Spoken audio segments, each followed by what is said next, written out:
Între frunzele albastre și cu litere cărcat, noi elevi îl privim, ne rotim în jurul lui pămășor, îl iubim, că e frumos cum altul nu.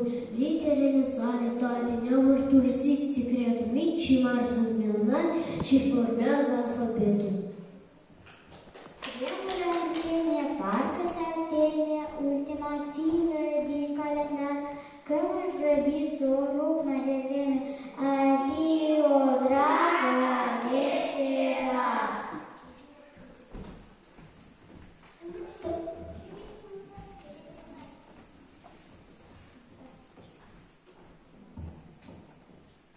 Dincolo nu an așteaptă că minunate care cetat, pace-ți ele, cine-mi dreapte. Adio, dragă, deșera!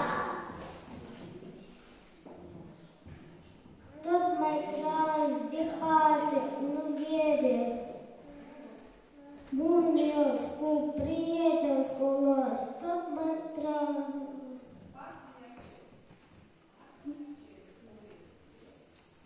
Dacă merge o vedere.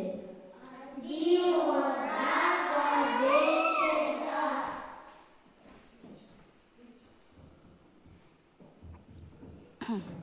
Mulțumim, abecedare, mi-ai fost ca o drumătoare, nu-i ușor a ne desparte de această scumpă carte. Azi pășim cu bucurie în a cărții părăsie.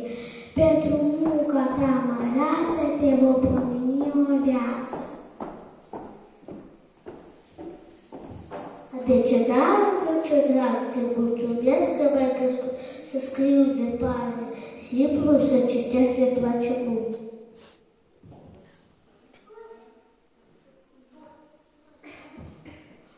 Ce voi păstra mai notițe atunci când vor fi scolari? E fiica mâine, bun prieten, adio, dragă abecedar!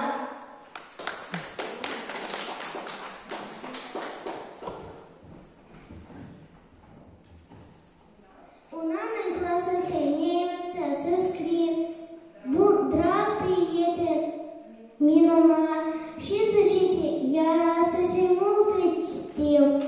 Abecedar iubit, îți mulțumim.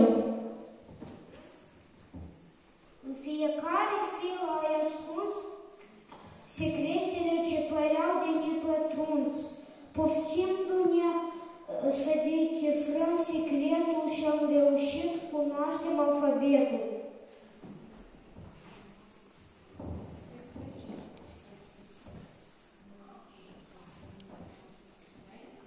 Ei citit la școală, primul A, și te-am purtat cu grijă în ghiozdan. De acum